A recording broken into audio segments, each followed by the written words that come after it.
talklive.com.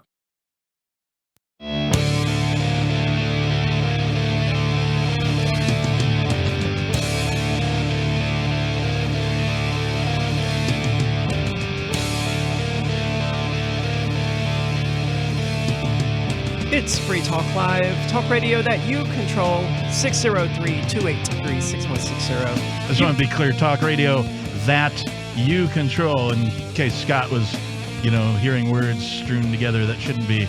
Talk radio that Jews control. As long as you don't cuss. Just want to make sure Scott's aware that it's talk radio that you control. Where you going with that? 603-283-6... I have no idea. 603-283-6160. You can call in, talk about whatever you want. I got to tell you, out of everything going on, I'm looking forward to Fork Fest more than ever. Man, I know, me too. This year, June the 28th through July the 4th at Rogers Campground in the beautiful White Mountains of New Hampshire. If you haven't already booked your camping site, RV site, or motel room, you need to go ahead and do that. It's going to be an awesome event. There's going to be lots of liberty lovers there, and there's no better place to be on Independence Day than around other freedom-loving activists in the Shire. There's an awesome fireworks show. There will not be a live music performance, it looks like, this year, unless somebody else puts one together. I'm certainly going to be too busy. Yeah, it's not going to happen for FUD this year. No, certainly not. There are going to be some, events with music. Sure. I understand the domes are going to be rented. There's going to be some DJ action going on. Yeah, but live music it's a different animal, man. It can't be compared to a DJ. But it's still going to be an awesome event. June the 28th through July the 4th. Book your sites now before they empty out. Rogers Campground. Check it out, forkfest.party. Hope to see you there. I'm certainly going to be there. Free Talk Live is going to be there. I'll be there. Broadcasting. It's going to be a good time. It always is.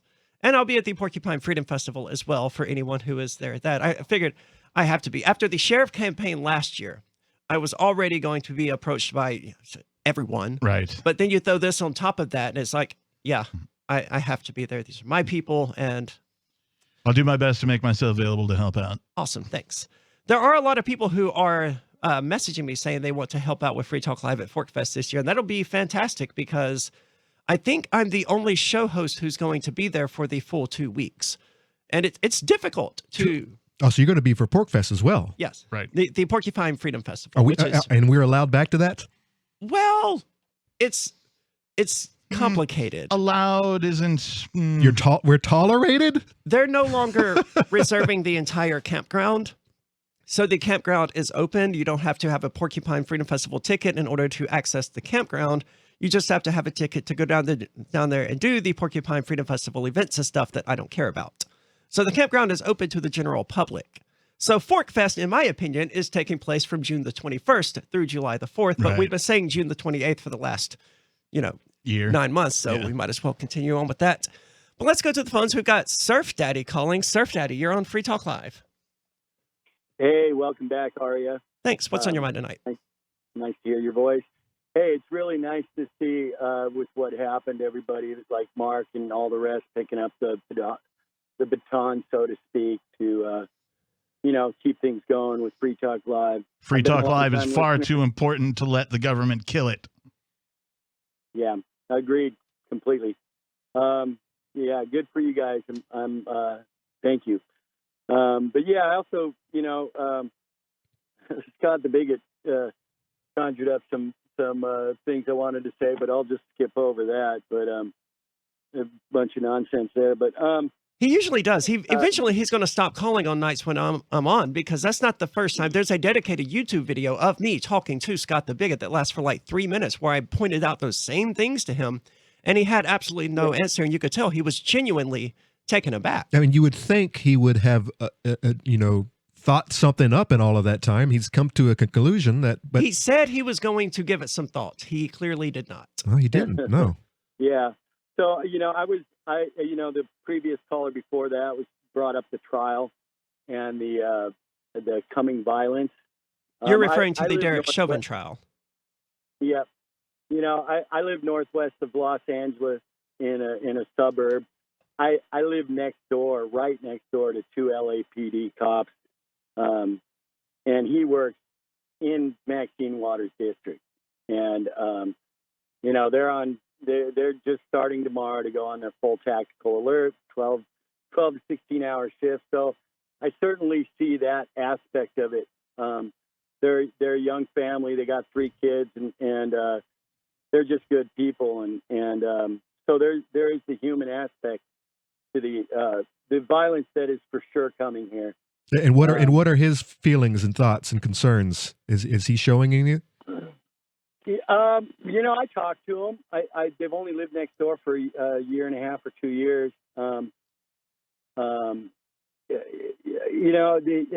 It's all perspective. Where our philosophies lie. He's I grew up in the LA area. He's Mexican. He grew up in Coima, which is a well-known gangbanger area for Hispanics. And, he took a different path by becoming a cop. And he's got 3 young boys. He's out in his front yard throwing baseball with them, just trying to do the right thing and do better for than his dad did for him.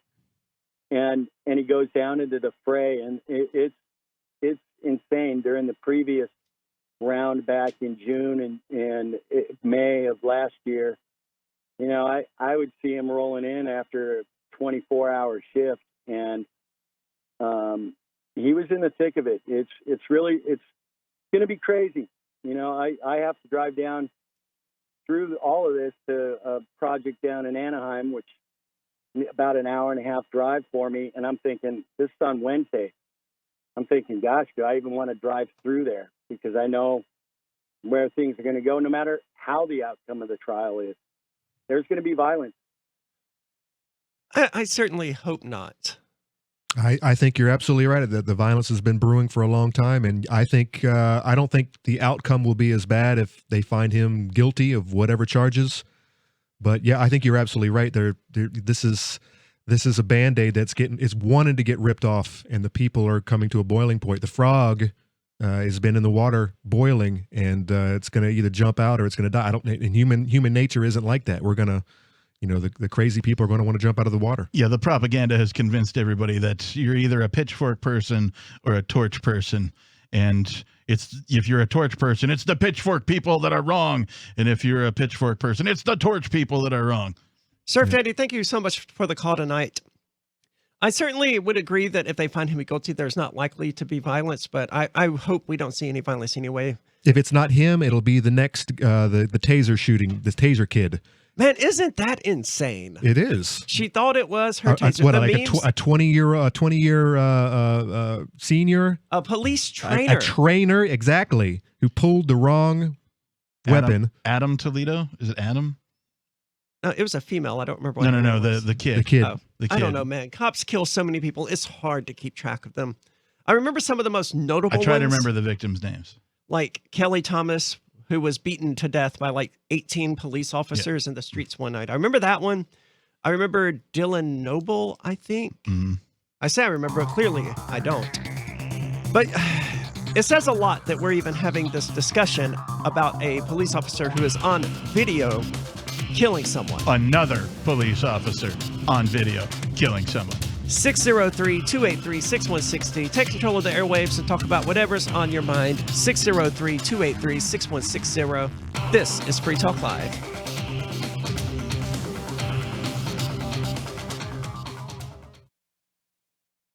Why did you move to the Shire?